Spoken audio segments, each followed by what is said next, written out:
Good evening, everyone. On behalf of medicine, I am pleased to welcome you to this session of the Karen Horney Memorial Lecture. Today, we gather to honor the profound influence of Karen Horney, a trailblazing psychologist whose work transformed how the world understands humans' emotional and psychological lives. At a time when many theories were narrowing and limiting, Horney brought clarity, boldness, and the humanistic perspective that reshaped the entire field. Her insights continue to guide modern psychology and remain deeply relevant to clinicians, students, and scholars. We are fortunate to have Dr. Raghunandan, our founder, leading today's session. His thoughtful engagement with classical and contemporary ideas makes him the perfect speaker to bring Horney's legacy into focus. Thank you for joining us as we pay respect to psychologists' most influential thinkers. Let us begin. Yeah, thank you. Thank you, Vignesh. So I think after a long gap, we are going live in Medicine channel. And this one topic is like out of box. So this is like a topic which we usually not discuss. But then what I thought is let this be a beginning. Always we talk about feminism and we are giving more importance towards the women in the community, isn't it? So what exactly is a true feminism? We get lots of movies, we get influenced by it. But then, before centuries ago, there was one of the fantastic neo-Freudian person who came forward to redefine what feminism is. And I think this is something that every one of us need not be a psychiatrist, need not be a doctor, need not be a one from a healthcare profession, but this theory, I think every one of us should know to identify where they go deviated in their life. So that's why I thought to talk about this. So basically, you all know that in psychiatry, we discuss something called as neurotic spectrum. So neurotic spectrum is something where the people will be functional, where the people will be having insight, but rather they find difficult with their personality. So when is the personality becomes wrong? That's exactly what Karen Orney influenced in our theory, and that's exactly what we are going to see today. And those who have joined live today, welcome everyone. So today is the death anniversary of Madam Karen Orney, and that is why I have kept this lecture series today. So we will from now on will also discuss about certain characters, certain legendary personalities in our medicine channel, and their contribution to medicine is something that will definitely influence us. And let this be the mark, or let this be the beginning of such a wonderful session or theory or a lecture, which I don't think so way any other YouTube channel provides to you. Basically, the history. So good evening, everyone.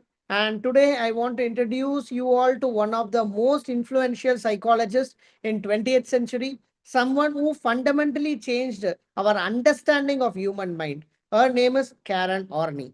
She is Karen Orney, and you might be wondering why should we hear about someone who nearly a century ago? Well, here is why. Orney did something remarkable. She humanized psychoanalysis. Sigmund Freud, as you all know, reduced human psychology to unconscious drives, repressed instincts, and sexual impulses. It was reductionist, it was deterministic.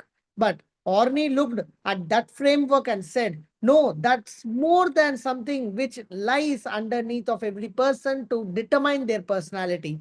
So she bought the culture and society. So she understood that the currently two things are actually playing a role in a personality. That is, one person's culture in which she or he is brought. And second is the social aspect, the society. That society also influences one's personality and one's impulses. That's what she told.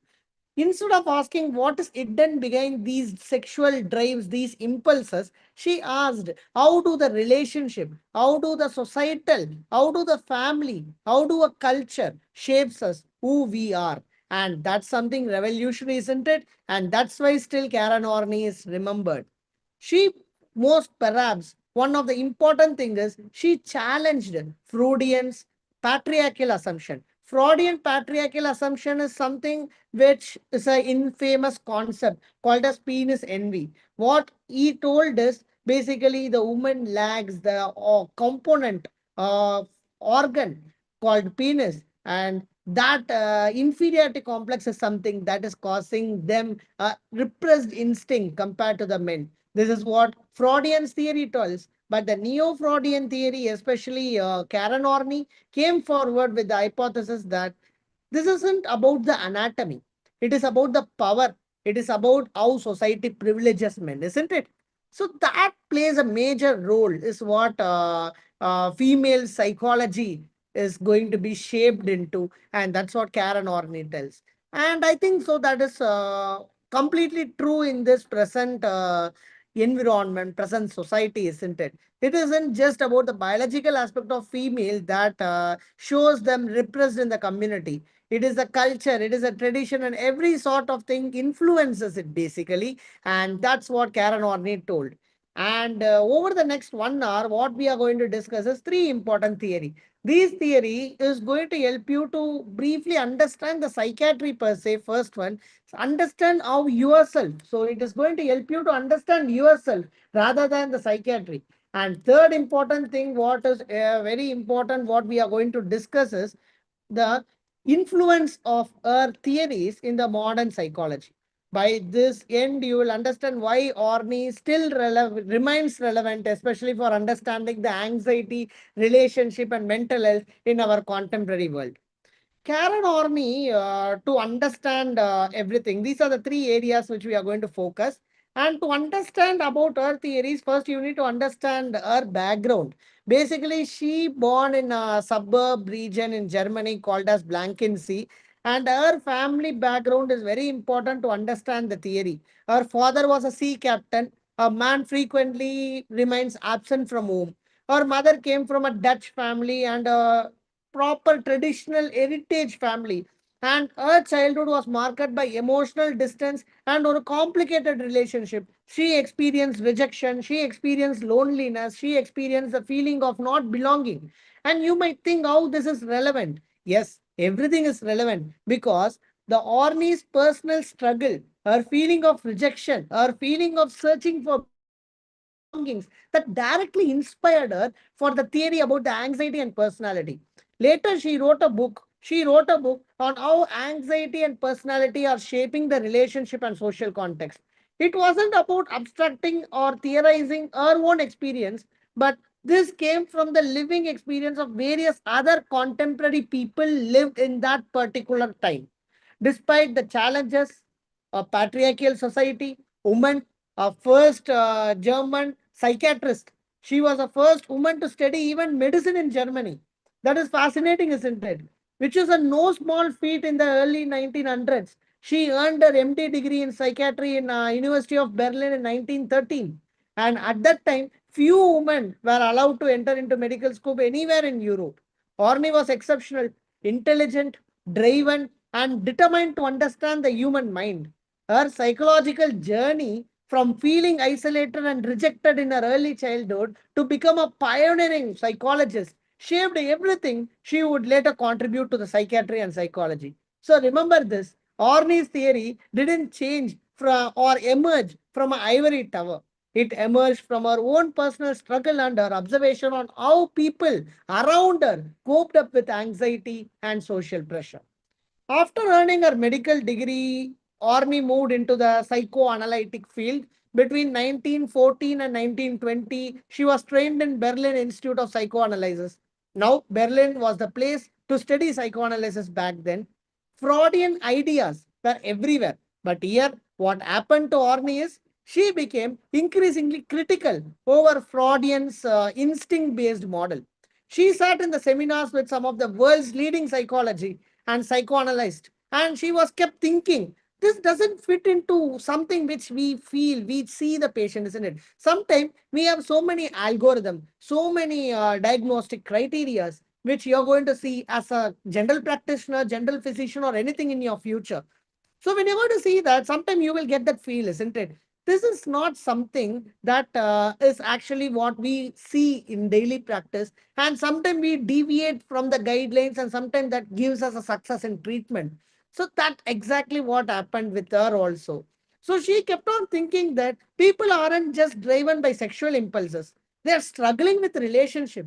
They're anxious about the social belongings, and they are responding to cultural pressures. By 1920 and 1930, she had distanced herself, established herself as a major figure in Frankfurt, where she founded her own psychoanalytic training center. She was building actually an alternate to the classical Freudian mechanism, Freudian ideas, which was actually that time. Now it is very easy, but that time when you see, that was actually against the established rule, isn't it? That was not actually accepted by various people. The two women coming forward and telling it. So it is not accepted by many. In 1920 and 1930s, she was establishing that. And there comes a problem. That time was a Nazi regime in Germany. In 1934, as Germany became increasingly hostile to Jews and to anyone who didn't fit into the Nazi ideology, she was moving. She was moving to America. She initially settled in Chicago and then moved to New York.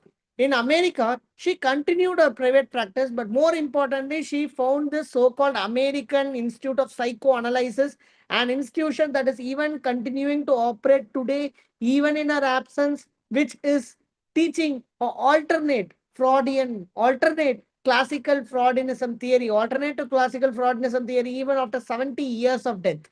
She died in New York on December 4, 1952. That is just December 4. That is why we have kept our memorial lecture today. Her institutional legacy remains strong. American Institute of Psychoanalysis continue to train analysts in a tradition, a humanistic, a socially aware approach to psychoanalytic therapy. Now you may ask me, sir, then this Freudian theory is wrong. We cannot neglect completely any theories as far as our human mind is concerned, because still we are not knowing what exactly happening. But Freudian is correct. Freudian's theory is correct because we are influenced by hormones, we are influenced by neurotransmitters. But is that only reason for any psychiatric illness, or is that only reason for any disorders, or is that only reason for the personality or neurotic approaches? No. So that's what Orney's life is depicting: a geographical involvement, intellectual rebellion, institutional building. All these, she didn't just theorize about the change, she institutionalized that change. So that's what I want you all to remember. The real feminism, the real feminine power is to prove, is to come out from that patriarchal society which people call, and then establish themselves. That's the real feminism, is what Karen Orney told. And coming back to the psychoanalytic theory, this is the reason why I thought of adding this today, the session, psychoanalytic theory. Now we come to the art of the contribution of Orney. Here, the core insight is in one sentence. Karen Orney's psychoanalytic theory reinterprets Freudian's mechanism, Freudian's idea, by replacing the biologic instinct with social and cultural relationship as the key drive for anyone's personality. Okay, so let's unpack that. What Freudian mechanism told, or what Freud told? He told that human psychology is fundamentally about managing this unconscious instinct, especially the sex and aggression. These biological drives are universal, automatic, and determined. Your childhood toilet training, your Oedipal complex, your unconscious sexual drives. These are engines of a personality. But Orney said otherwise. It is not always biological needs. Yes, of course, biological needs are there, but our psychology is fundamentally about the relationship and culture. She puts that very beautiful. We are shaped less by our biology and more by the social world where we are growing. Isn't it correct? Think in this way. I'll contrast the two models. What Freudian model told: instincts, sex or aggression, anxiety, defense mechanism that shows as a neurotic symptom. But what Orney's model told? Orney's model told us social relationships that leads to basic anxiety, or we call it as insecurity, and that tends to create some coping strategies, and that's the neurotic spectrum of anxiety. This is what Karen Horney told. See the difference. For Freudian idea, anxiety emerges from the clash between your biological drive and social repression. But for Horney, it is anxiety emerging when your fundamental need for belonging, for safety in a relationship is unmet. This is profoundly different. Why? Why do you think this is profoundly different? Because we can change. If our neurosis comes from the relationship and culture, we can yield through better relationship and better cultural awareness. We need not be a slave to our biology, isn't it? And society matters. It is not just what is present in your head. It is about the culture where you grow, the values you observe, the family dynamics in your experience. These are the real factors shaping our psychology. Gender and power is also matter. If a woman's psychology is shaped by culture, then women's struggle represents how patriarchal our society is, disadvantaging them, and not some innate anatomical inferiority. This was radical in 1930 and 1940, and it remains powerful today because it integrates psychology with sociology, with feminism, with cultural studies. Core idea is we are shaped less by the biology and more by the social world that we grow upon. Remember this phase. It is the backbone of everything that Orme built. What are the core assumptions of your psychosocial theory? Let me spell out the 5 core assumptions. One, human beings are social creatures. They are not driven by the isolated instinct. We are fundamentally a relation being, isn't it? We have a biological need. We want food. We want safety. We want sleep. We want sex and everything. But our deepest need, if you ask me, it is not the sex. It is not the food. It is not the sleep. It is not the safety. It is social, to be belonged to a group of people, to be loved by a group of people, to be accepted by a group of people. Neurosis isn't about fighting your biological urges. It is actually fighting your relationship, your society, and the response to that is what we call it as anxiety. Assumption two is psychological problem arises from disturbed relationship and not repressed instinct. This is what she told. When someone develops a neurosis, anxiety, PTSD, or whatever neurotic spectrum you call it, they develop anxiety and personality problem. Horney asked, what happened to their relationship? Did their parent reject them? Did they be brought up overprotected? Was there any inconsistency, neglect, conditional love? The answer lies in the relational history, not in unconscious sexual conflicts.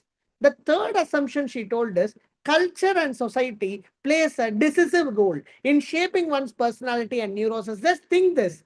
Your culture teaches what success looks like. What your success look like? You want to get score of 10,000 rank below in your NEET PG. You wanted to get 90% to get a medal exam in your gold medal in your university exam. This is how our mind is trained, isn't it? It tells you what masculinity and what femininity is. It shapes your values, individualism versus interdependence, competition versus cooperation, achievement versus contentment. These cultural values then becomes internalized. They become part of your personality. And what you need to remember is when there is any contradiction in your idea, or like being independent, be obedient, all these things, when there is going to be a conflict, that is going to cause you anxiety, isn't it? Now just think about your own state before your exam. Your parents are asking you, your friends are telling you, you have your own idealized image that you need to maintain the topper's mindset, topper's mark, and everything. You have that in your mind, and when you write your exam, you will not be able to get a accurate score. You won't get the expected results. But just be in otherwise. No pressure for you, nothing. You are determined to get mark, but you don't have any pressure from your people.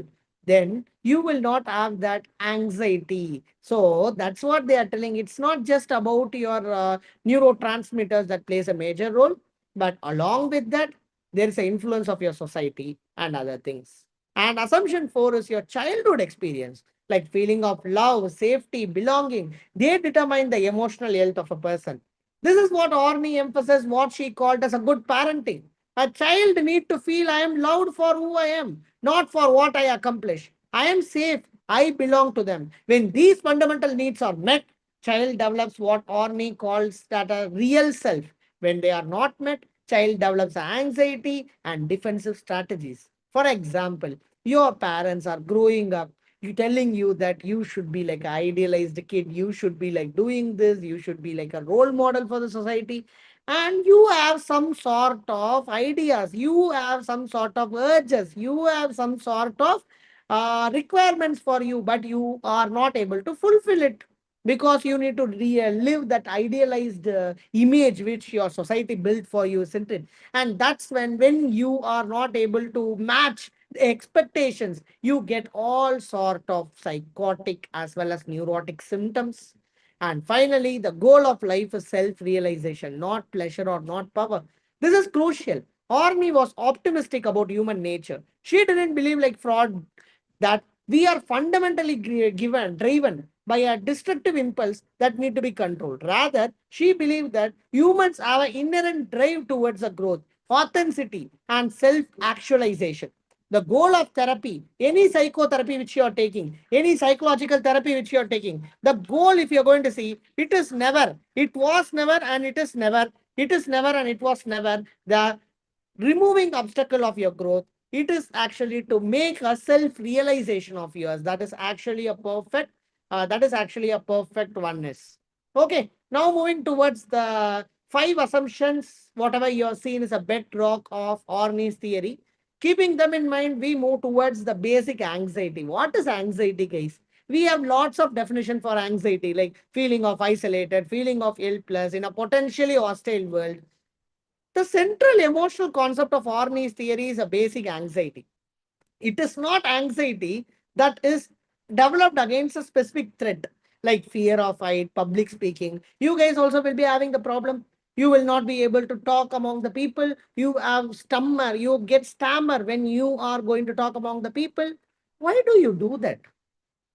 Why do you do that? It is a pervasive underlying sense that I am alone, I am unsafe, the world is hostile, I cannot depend on anyone, I may go wrong. All the negativity that you are giving to yourself, that's where the anxiety comes from. And Orney tells that anxiety is not something that developed at that particular point.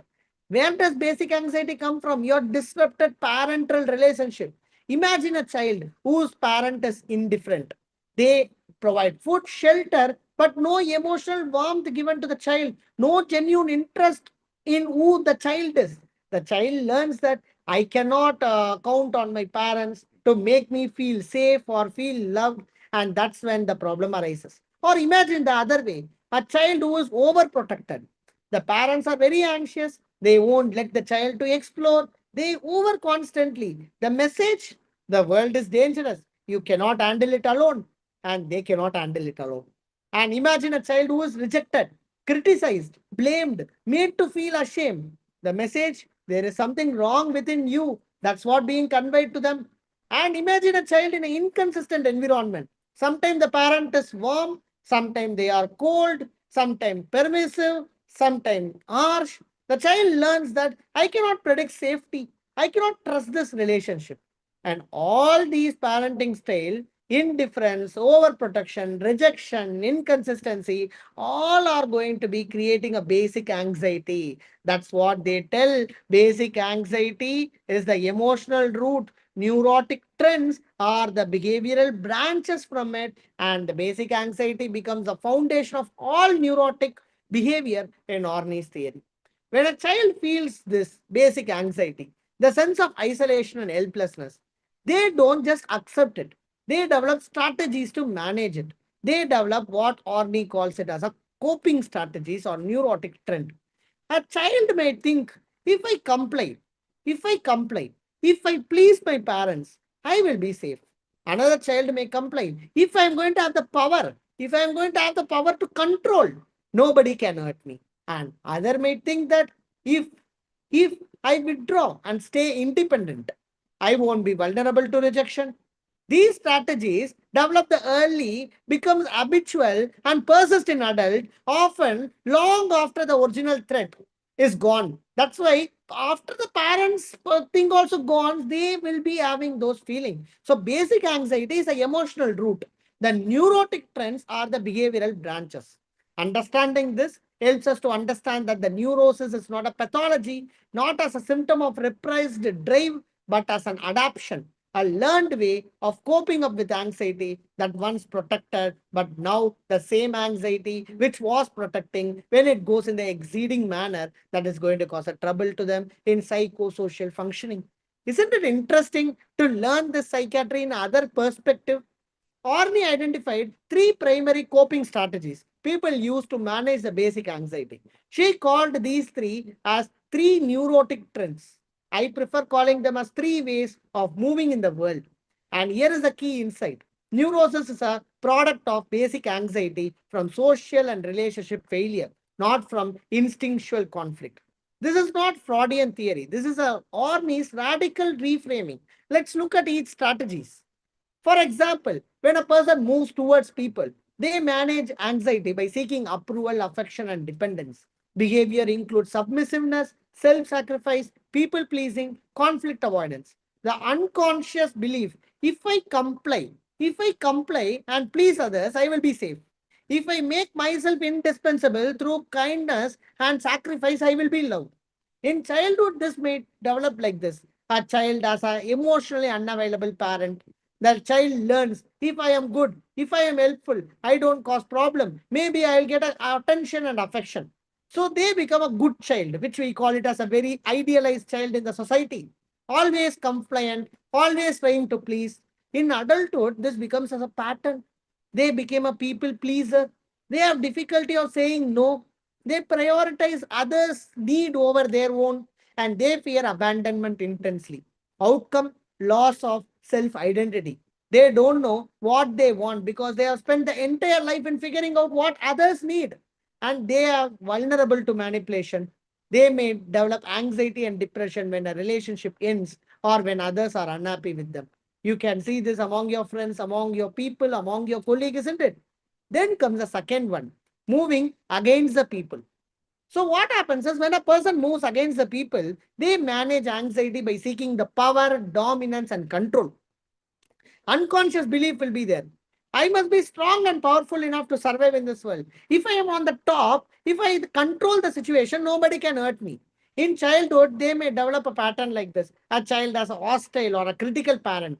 The child learns that this world is very dangerous. People will hurt you if you are weak.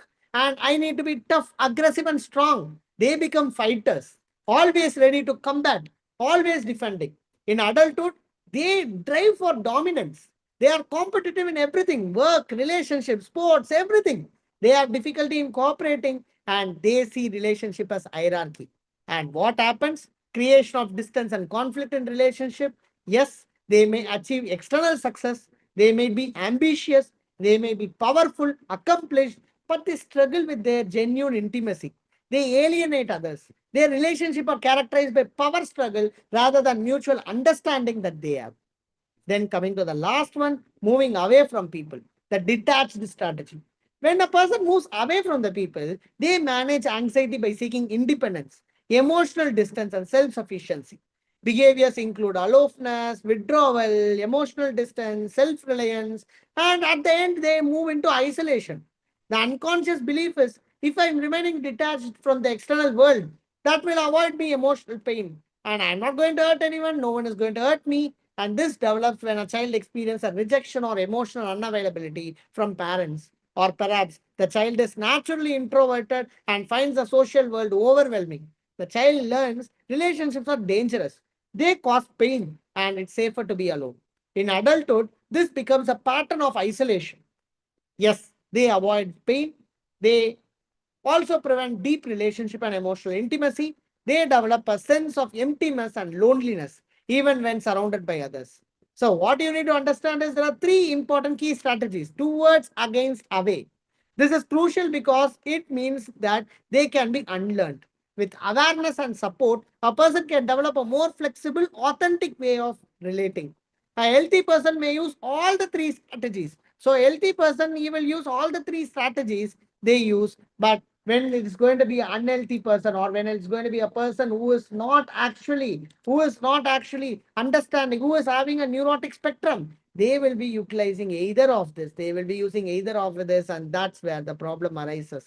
The goal of Horney's theory is to help the people to become aware of the neurotic trend, understand the origin, and gradually expand their capacity to respond flexibility to relationships. Now coming towards the moving towards people, I have told you already what are the characteristics. Moving away from people, I have told you, for example, moving towards people. Consider a woman whose mother was depressed and emotionally unavailable. Young Karen learned to be emotional caretaker, anticipating mother's mood, trying to cheer her, trying to sacrifice her own need. By adolescence, this became her identity. As an adult, she finds herself in relationship where she does all the emotional work, and she stays in a situation where she is undervalued and even mistreated because she cannot tolerate the anxiety of abandonment. Orney's approach, this was not digging into unconscious sexual inflicts, sexual interest, sexual conflicts, but by examining the current relationship and helping the developer awareness of the relationship pattern. Then coming towards moving away, very similar what I have told you already, like a CEO who rose through ruthless competition. He is successful, he is wealthy, he is respectful, but his marriage failed. His children are distant, his friendship are superficial. At home, he is controlling. He cannot relax or be genuine. Underneath the aggression is basic anxiety. If I am not in control, I will be destroyed. That's what he will be having, and that's the reason why his social life, family life gets destroyed. And coming towards the moving away type of person, an intellectual guy who lives in a solitary life. He has accomplishment, maybe academic success is there, but his life is emotionally barren. He has no close relationship. When he does attempt relationship, he becomes uncomfortable, then withdraws himself. Underneath is the basic anxiety. If I need someone, I will be hurt. If I depend on someone, I will be hurt. So I think this you can relate with you also, right? So most people aren't pure types. Someone will have compliant at work, aggressive with their partner, detached with their family. But they are typically maintaining a healthy life. But then if one person sticks on to one particular trend, that becomes difficulty. Understanding which trend a person uses explains you their relationship difficulties and gives you the leverage for change. Need not be a psychologist, need not be a psychiatrist, a general practitioner, family physician. You can solve the problem which is there. So the neurotic needs framework. So what is this neurotic needs framework? Horney developed a theory. She went into deeper. She gave 10 specific neurotic needs. Need for affection, need for approval, need for belonging, need for acceptance, need for dependence. All these are moving towards the needs. And then need for power, dominance, prestige, achievement, success, admiration. This is another part of us, the one that moves against the needs. And finally, the one which moves away from the need, like being independent, being self-sufficient, being perfect, being controlled, and restriction of life. All these things are needs away. So because they become rigid, exaggerated, and maladaptive, they are called as neurotic disorder. Consider the need for approval. A healthy person wants to be liked. A neurotic person needs approval to feel okay about themselves. They will change who they are, compromise their values, compromise their identity, and stay in a harmful situation, all for this one particular approval. And consider the need of dominance. A healthy person wants influence and respect. A neurotic person needs power to feel safe. So they will ruthlessly eliminate competition. They will be unable to collaborate. They will dominate even in the intimate relationship. So that's where you need to take. A person doesn't think I have a need for dominance. They just feel I must be in control. If I am not, I will be destroyed. So this is how the neurosis resolved. Then came the very famous theory, the real self versus idealized self. As I was telling you, she developed a most profound concept, the distinction between the real self and the idealized self. The real self is who you are authentically, your genuine desire, your authentic talent, your true value. It is you that emerges when you are not performing for anyone else, not trying to prove anyone. The idealized self is something, a false image you constructed to live in the society, to cope up in the society, to win with your anxiety, and to win the true values, to win the approval. It is who you think you should be to be acceptable, lovable, and successful. How does this idealized image develop? Imagine a child whose parents are telling, we will love you if you are successful, if you are obedient, if you are beautiful. The child will learn my real self, my actual interest, my actual ability isn't good enough. I need to be more. I need to be the idealized version I have constructed. And the child will be starting to construct the idealized self. I'm perfectly competent. I never make mistake. I will always be in control. I am superior to others. Or I am perfectly good. I am always caring for others. I have a selfish, selfless need. And I have a perfect friend, partner, child. Or I am a perfectly independent person. I don't need anyone. I'm a self-sufficient, invulnerable. So these three type of self-image they develop, but the problem is idealized self-image feels real to the person. They believe that this ideal is himself, but the real self keeps emerging when its need is there, when vulnerability is there, when there is going to be a conflict, and this creates an internal conflict, internal rift between your true image and your realized real image and your idealized image.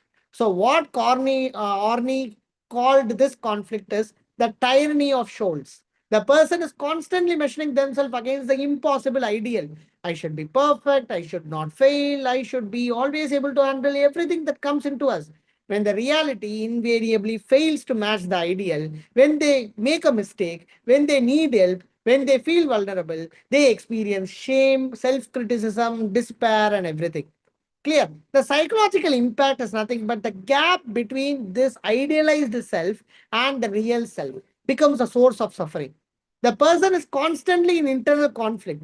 They have difficulty in accepting themselves. They are more prone towards anxiety and depression. What is our goal?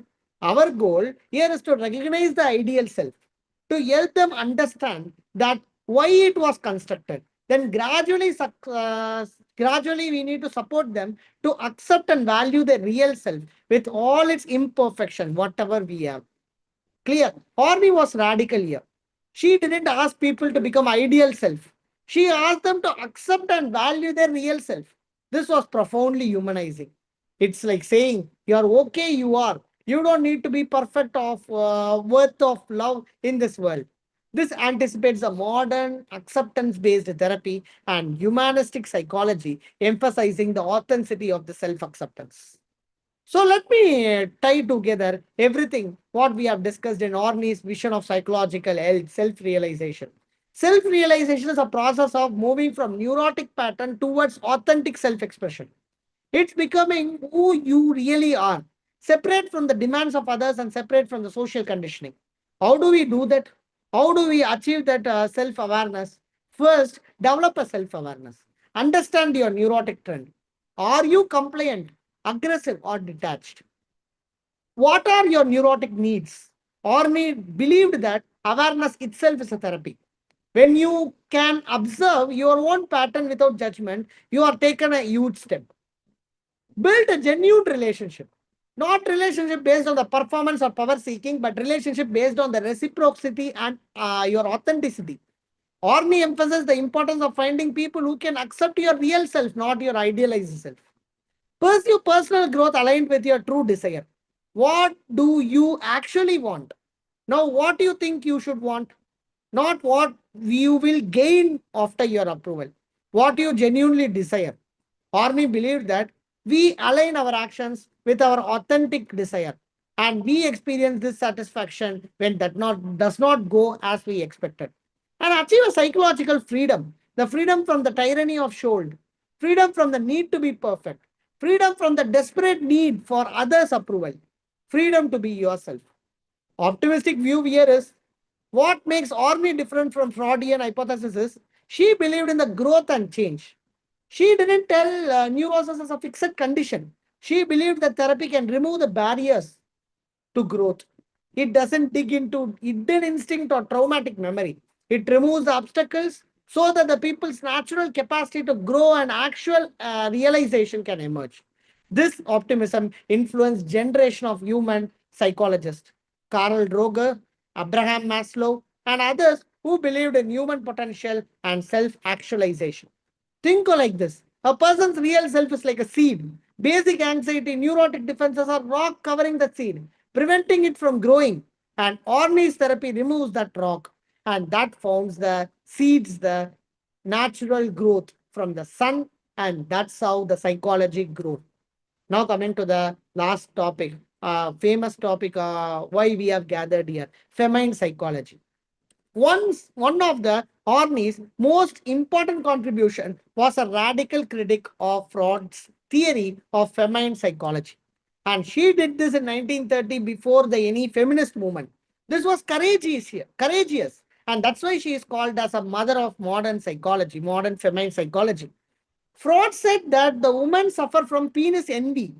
The women fundamentally feel inferior because they lack penis, and this anatomical fact drives much of female psychology.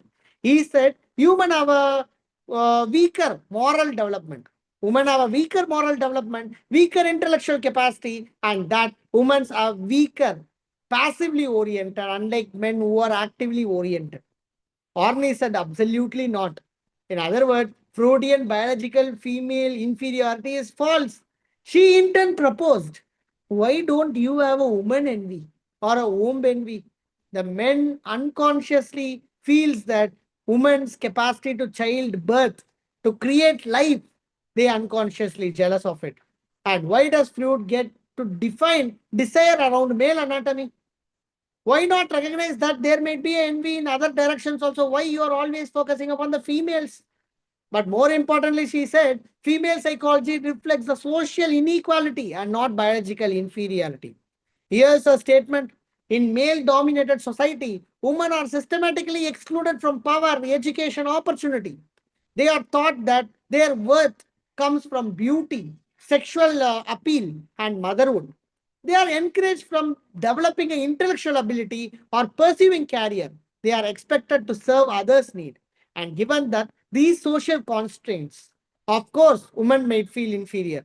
But this isn't innate, isn't it? It's a response to actual discrimination that is happening against women.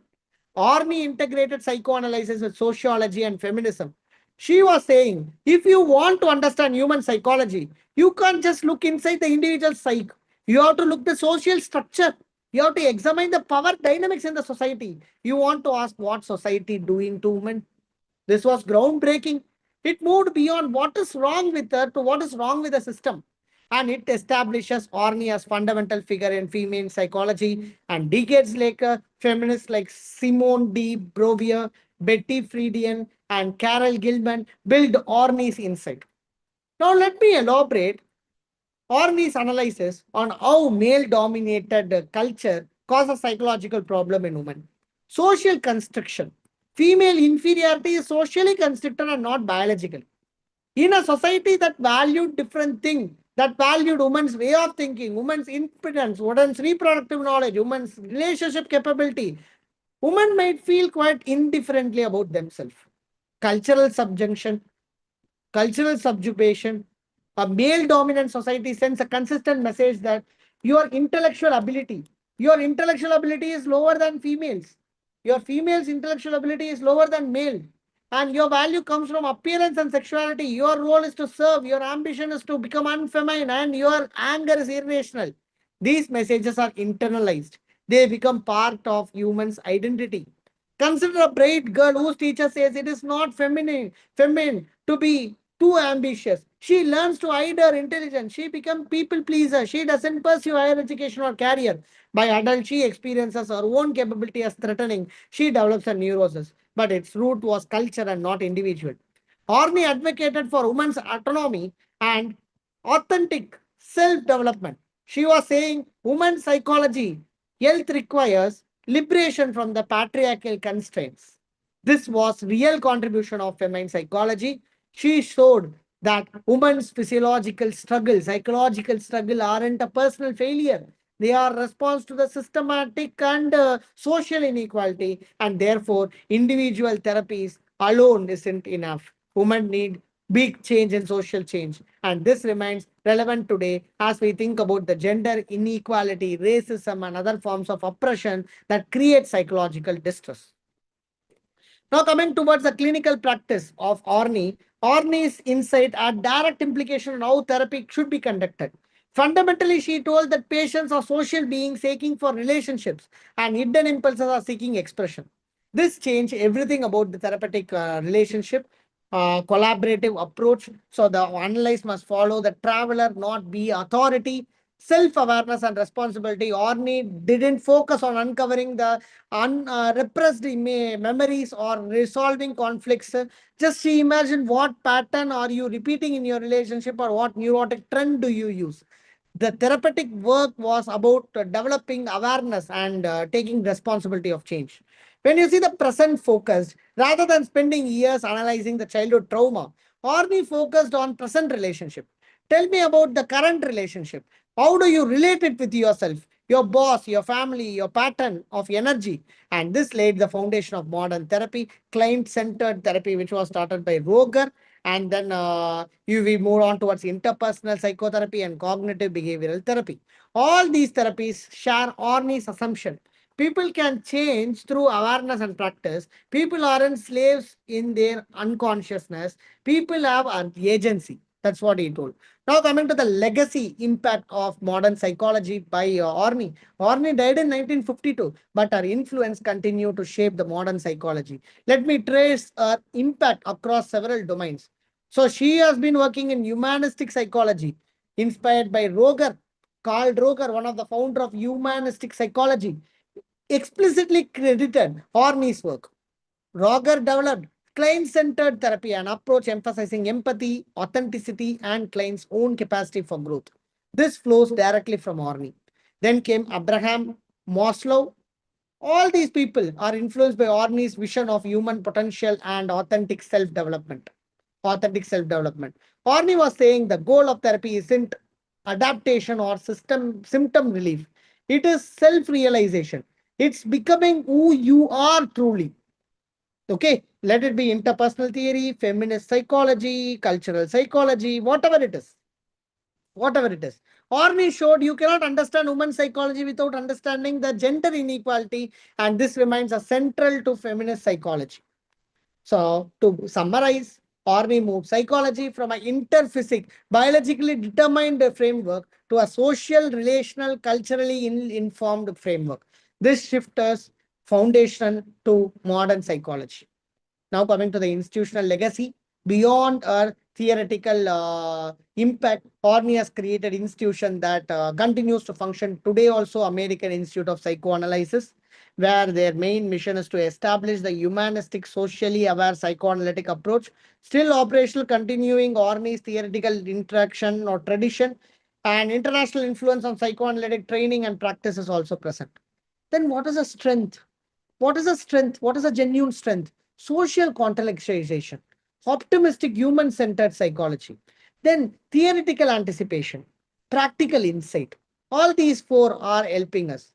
So, our concept of basic psychiatry, anxiety, explains how anxiety develops and maintains. Our vision is self realization, gives therapy a positive direction. These ideas work and they help people.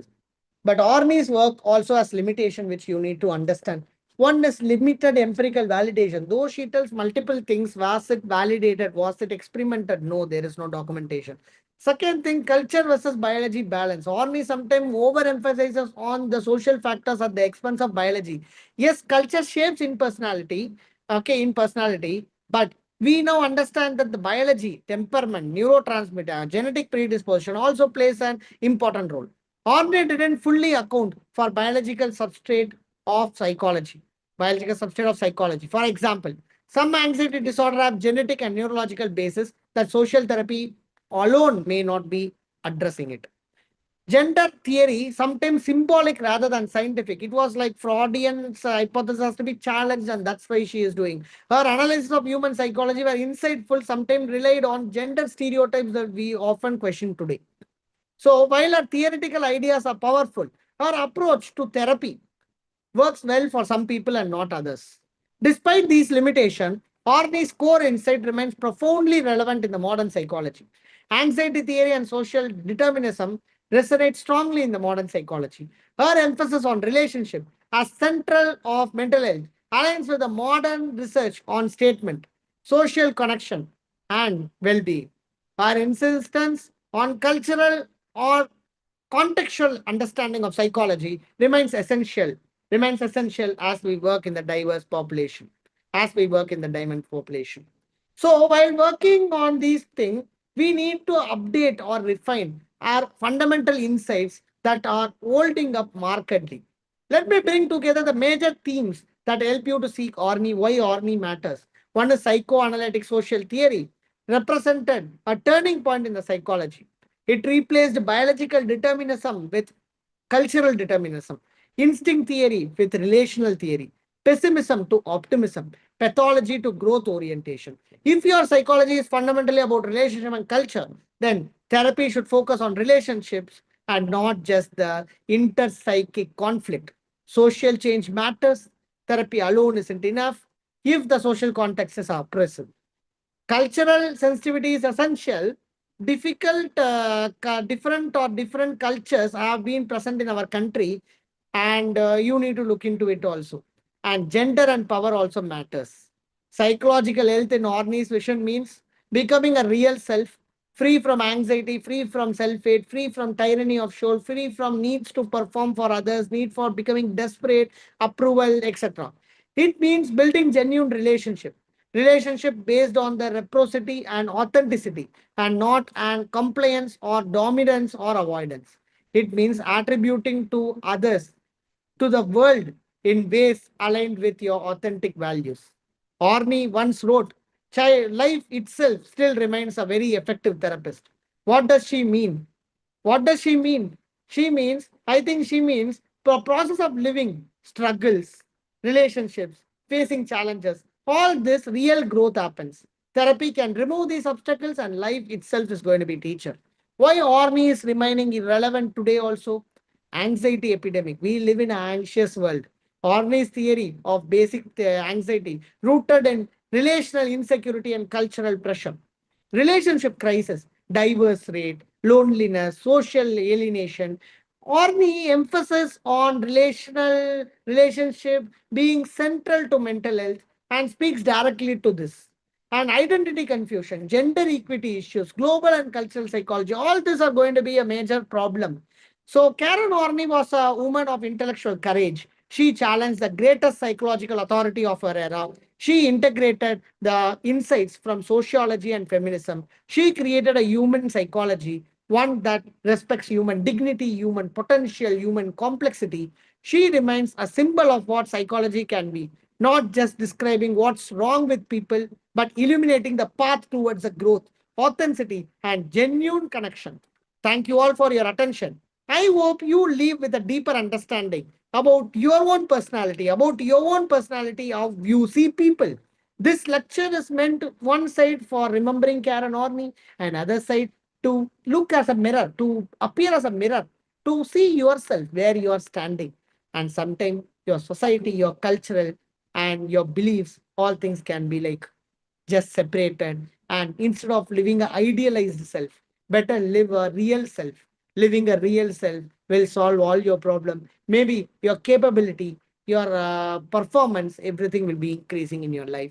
And with that note, I would like to conclude the today's session. Thank you, Vignesh and Lalita, so much. And Vignesh is here today with us. Thank you so much. And I hope that everything in our society is shaping us.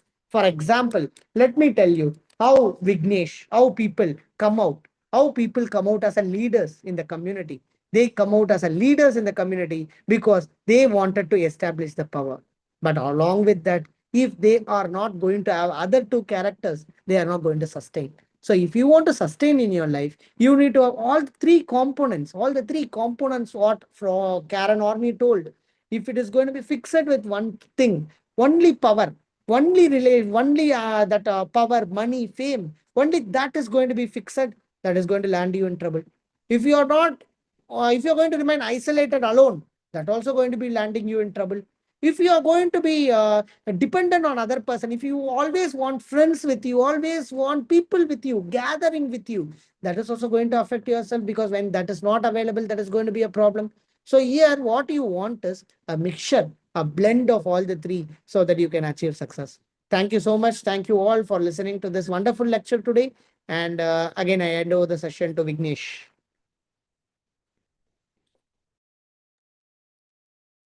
Thank you all for joining us for today's session of the Karen Horney Memorial Lecture.